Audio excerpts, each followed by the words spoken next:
अस्सलाम वालेकुम, यासीन आपके साथ हाजिर है इस मंडे मार्केट ओपनिंग प्रीव्यू के हवाले से। कल 29 नवंबर शुरू हो जाएगा और मार्केट जो है वो नॉर्मल तरीके से खुलेंगी, क्योंकि पिछला हफ्ता हमारे पास जो रहा उसके अंदर बहुत सारी एक हैपोजिट मार्केट में मूव आई। और मूव आने की जो सबसे इंपॉर्टेंट वजूहात जो मैं आप तमाम लोगों की खिदमत में एक हफ्ते पहले से बताना शुरू कर देता हूं कि जनाब अब मार्केट में ये इवेंट्स आने वाले हैं जिसके बेसिस पे मार्केट में मूवमेंट हो सकती है। और ये इवेंट था हमारे पास थर्सडे को सेलिब्रेट किया पूरी दुनिया में, और ख़ासतौर पे अमेरिका और यूरोप में thanks giving day holiday celebrate किया गया। और ये सालाना बेसिस पे जो लास्ट थर्सडे होता है नवंबर का, इसमें ये सेलिब्रेशन होती है जिसमें लोग बहुत ज़्यादा तोहफे तहफ़ देते हैं। टर्की एक परिंदा होता है, मुर्गी की तरह उसको काटते हैं और उससे बड़ी दावतें वगैरह होती हैं, तो ये बड़ा इंपॉर्टेंट था। उसके बाद वेरी नेक्स्ट डे फ्राइडे का दिन आया, जिसको ये ब्लैक फ्राइडे के तौर पर पूरी दुनिया इसको जानती है। हमारे यहाँ ब्लेस्ड फ्राइडे कहा जाता है, और ब्लैक फ्राइडे कहने का मकसद सिर्फ इनका ये है कि वो ह्यूज शॉपिंग फेस्टिवल होते हैं, बिल्कुल उसी तरीके से जैसे 9/11 को चाइना और पूरे एशियन कंट्रीज़ में एक ह्यूज शॉपिंग फेस्टिवल हुआ जिसमें $139 बिलियन की शॉपिंग हुई थी और प्रीवियस रिकॉर्ड तोड़ दिया गया था। इसी तरीके से इसी तर्ज पे अमेरिका जो है वो एक सेलिब्रेशन करता है, शॉपिंग फेस्टिवल होता है, मार्केट में हॉलीडे मूड होता है, मार्केट में बहुत ज़्यादा वॉल्यूम, यानी स्टॉक मार्केट में या करेंसी मार्केट में या गोल्ड एंड सिल्वर में मार्केट में इतना वॉल्यूम नहीं होता। बैलन इन 2 दिनों में यानी थर्सडे और फ्राइडे को जो मार्केटें बंद जैसी थी, जिसकी वजह से हमने एक अजीब व गरीब मार्केट में मूव देखी। ये आप तमाम लोगों की खिदमत में बताना बहुत ज़रूरी है, और मैं हमेशा इस तमाम बातें आप लोगों के साथ शेयर करता रहता हूँ जिन बेसिस पे मार्केट एक हैपोजिटली मूव करती है। मार्केट का कोई सर पैर नहीं होता, मार्केट जो है डाउन हो रही है या अप साइड पे चलती चली जा रही है, और डिफरेंट मन घड़त किस्म की खबरें जो है मार्केट में आती रहती हैं। और उन मन घड़त खबर की वजूहात वो यही होती है कि मार्केट में वॉल्यूम कम होता है। यही लास्ट जो थर्सडे और फ्राइडे में हमने ये देखा कि अमेरिका और दुनिया भर की जो स्टॉक मार्केटें थी वो तकरीबन 2 से 3% गिर गई, फॉल हो गई। अमेरिका की स्टॉक मार्केट 100 पॉइंट डाउन हो गई, नेस्डैक तकरीबन 500 पॉइंट डाउन हो गया, इसी तरीके से 500-600 पॉइंट डाउ जोन्स की मार्केटें गिर गई। तो ये सारी एक अजीब व गरीब कहानी जो है हमारे सामने आती रही कि जनाब जो इन 2 दिनों में जो हमारे पास स्टोरी डेवलप हुई वो हुई ओमिक्रॉन वेरिएंट कोरोना वायरस। एक यूरोप में बहुत ज़्यादा इसकी बाज़गश्त सुनाई दी कि जनाब पूरा ऑस्ट्रिया, यूरोप बंद कर दिया जाएगा, बरतानिया को बंद कर देंगे, जर्मनी को बंद कर देंगे, फ्रांस में ताले लग जाएंगे। और वही कोविड-19 के तर्ज पे जो 2 साल पहले हुआ कि जनाब पूरे जगहों पे, पूरे यूरोप, पूरे अमेरिका, पूरे एशिया को लॉकडाउन, शटडाउन और कर्फ्यू में लेकर आ जाएंगे। मैंने इससे पहले भी आप तमाम लोगों की खिदमत में ये बात गोशगुजार की थी कि ये जब भी हॉलीडेज आते हैं, मैं आपको ज़्यादा दूर नहीं, पिछले 1 महीने में 1 अक्टूबर में लेकर जाऊंगा, जब 1 अक्टूबर से लेके 7 अक्टूबर को चाइना में नेशनल डे हॉलीडे के बेसिस पे 7 डेज के लिए लॉन्ग वीकेंड चाइना में सेलिब्रेट किया गया। अच्छा, अब इस सेलिब्रेशन में मैंने आपको पहले बता दिया था कि जनाब सोने, चांदी और स्टॉक में एक हैपोजिटली मूव होगी, मार्केटें या तो डाउन साइड पे चली जाएंगी या अप साइड पे चली जाएंगी, और यही कुछ हुआ था। यानी 1 अक्टूबर से 7 अक्टूबर से हमने देखा कि मार्केट एक अजीब व गरीब रिएक्ट कर रही हैं। अच्छा, रिएक्ट करने की खबर क्या थी कि जनाब वो जो अमेरिका की खजांची हैं मिस जैनेट येलन, उन्होंने ये बयान दे दिया कि जनाब 18 अक्टूबर को अमेरिका डिफॉल्ट हो जाएगा, अमेरिका के पास लोगों को तनख्वाहें देने के लिए पैसे नहीं होंगे, अमेरिका में जो फाइनेंशियल क्राइसिस आ जाएगा वो फाइनेंशियल क्राइसिस प्रिवेल करेगा। उसकी फियर फैक्टर से मार्केटें डाउन साइड पर आई। मैं उस दिन भी आप तमाम लोगों की खिदमत में ये बताता रहा कि जनाब ये कोई अचानक पता नहीं चला। अमेरिका की जो खजांची है मिस जैनेट येलन को ये कोई अचानक नमूदार नहीं हुई ये बातें कि जनाब 18 अक्टूबर को अमेरिका डिफॉल्ट हो जाएगा, शट डाउन हो जाएगा और अमेरिका में पैसे नहीं है लोगों को तनख्वाहें देने के लिए। ये ऑलरेडी प्री प्लान्ड और सारा ये जो कैलेंडर होता है ये अवेलेबल होता है बहुत पहले से। तो ये बात करना और मीडिया में इस बात का चर्चा करना कि जनाब 18 अक्टूबर को अमेरिका डिफॉल्ट होने जा रहा है because of different financial conditions की वजह से, फाइनेंशियल क्रंच की वजह से मार्केटें डाउनफॉल का शिकार हो गई। ये आप रिकॉर्ड में जाकर देख लीजिए, ज़्यादा दूर की बात नहीं, सिर्फ 1 अक्टूबर से 7 अक्टूबर की आप डेट्स और ग्राफ उठा के देखिए। मैंने आप तमाम लोगों की खिदमत में ये बात कही थी, ये असल बात ये नहीं है कि 18 अक्टूबर को अमेरिका डिफॉल्ट होने जा रहा है, बल्कि असल बात ये थी कि चाइना जो कि दुनिया की सेकंड लार्जेस्ट इकोनॉमी है, या उसको अनऑफिशियली दुनिया की सबसे बड़ी नंबर 1 इकोनॉमी कंसिडर किया जाता है, उसकी मार्केटें बंद पड़ी हुई थी, मार्केट में वॉल्यूम नहीं था। इन बेसिस पे मार्केटें वन साइड डाउन साइड पर आती चली गई। बिल्कुल इसी तर्ज की ये 2 दिन की छुट्टियां गुजरी हैं, जो हमारे पास थैंक्स गिविंग डे हॉलीडे और ब्लैक फ्राइडे का दिन हमारे पास गुजरे। ह्यूज शॉपिंग फेस्टिवल यहां पर होता रहा, और इन बेसिस पे अब ये मनगढ़ंत खबर क्या लगा दी कि जनाब ओमिक्रॉन एक नया वेरिएंट आ रहा है और इस वेरिएंट की वजह से मार्केटें डाउन हो जाएंगी, मार्केटें गिर जाएंगी, तेल की कीमतें दोबारा -40 और -$30 हो जाएंगी। बिल्कुल ऐसे ही जिस तरीके से मार्च अप्रैल 2020 में हमने देखा कि जनाब जहाज बंद हो जाएंगे, ट्रैवल नहीं होगा, गाड़ियां घरों में खड़ी हो जाएंगी, और ये ओमिक्रॉन जो है ये वेरिएंट बड़ा खतरनाक है। जो हमारे पास जो अभी अवेलेबल वैक्सीन है, यानी फाइजर है या मॉडर्ना है या साइनोफॉर्म है या साइनोवैक है, ये कारामद नहीं होंगे और जनाब दुनिया बहुत ज्यादा तकलीफ में आ जाएगी। तो मार्केटों में क्या हुआ, मार्केट में शॉर्ट सेलिंग आ गई और S&P डाउ जोन्स नेस्डैक अपनी निचली सतहों पर आना शुरू हो गए। लेकिन मैंने फिर आप लोगों को अभी 2 दिन पहले भी ये बयान दिया था, भी मैंने ये कहा था, देखिए ये गलत हो सकता है मेरी इस बात को, आप ये नहीं कहिएगा कि यासीन साहब ने कह दिया तो मार्केटें ऊपर चली जाएंगी। ये on the basis of these all real factual ground आपको मैं बता रहा हूं कि ये जब भी पूरी दुनिया में कहीं एक हॉलिडे मूड आता है तो मार्केट इस हैपोजिट मूव करती हैं, और यही कुछ हुआ। फर्स्ट वीक ऑफ अक्टूबर में भी हुआ और ये 2 दिन कबल भी हमारे पास यही हुआ कि जनाब वो थैंक्स गिविंग डे हॉलीडे और ब्लैक फ्राइडे को लोग डिस्कस नहीं कर रहे हैं, बल्कि ये कह रहे हैं कि ओमिक्रॉन एक नया वेरिएंट आ गया है और पूरी दुनिया जो है लॉकडाउन और शटडाउन का शिकार हो जाएगी। तो ऐसा नहीं है। अब ये जो 2 दिन गुजरे, अब इसके अंदर जरा रिपोर्टें पढ़ें।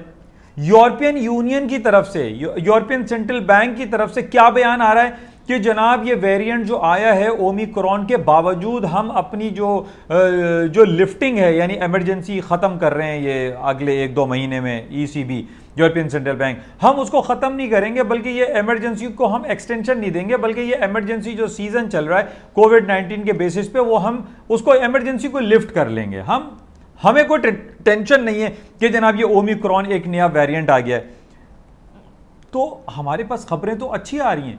अच्छा, और जो खबरें दी जा रही हैं कि जनाब ये ओमिक्रॉन जो वेरिएंट आया है ये हो सकता है कि ये हमारी कोरोना ये जो डिफरेंट वैक्सीन है ये काम ना करें, लेकिन अगर मगर चूंकि चुनांचे का वर्ड इस्तेमाल हो रहा है कि जनाब ये वैक्सीन काम नहीं करेगी, बहरहाल रिसर्चर जो हैं और डॉक्टर जो है इस पे इन्वेस्टिगेट कर रहे हैं, इसको रिसर्च कर रहे हैं कि जनाब ये जो नया ओमिक्रॉन वेरिएंट आया है ये अभी एग्जिस्टिंग जो हमारे पास वैक्सीन है उससे ये मारा जा सकता है या नहीं जा सकता। अगर मगर की बातें चल रही हैं और जो डिफरेंट रिपोर्ट्स आ रही हैं उसमें यही कहा जा रहा है कि ये ओमिक्रॉन ठीक है। मार्केट में 2-3 दिन बहुत चर्चा कर दिया कि जनाब स्टॉक मार्केटें क्रैश हो जाएंगी, गिर जाएंगी और दोबारा बदहाली का शिकार हो जाएंगी स्टॉक मार्केटें।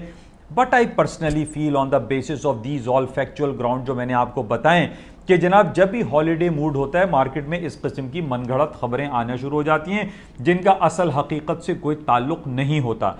तो बहरहाल कल जो मार्केटें खुलेंगी उन बेसिस पे ये हो सकता है कि तमाम मार्केटें जो कि 2.5 से 3%, 400-500 पॉइंट मार्केटें फॉल हुई थी, गिरी थी, ये दोबारा अपने रिकवरी की तरफ चली जाएंगी। माइट पॉसिबल, ये गलत भी हो सकता है, लेकिन on the basis of these जो आपको बता रहा हूं मैं, तो आप खुद जाके इसको चेक कीजिए।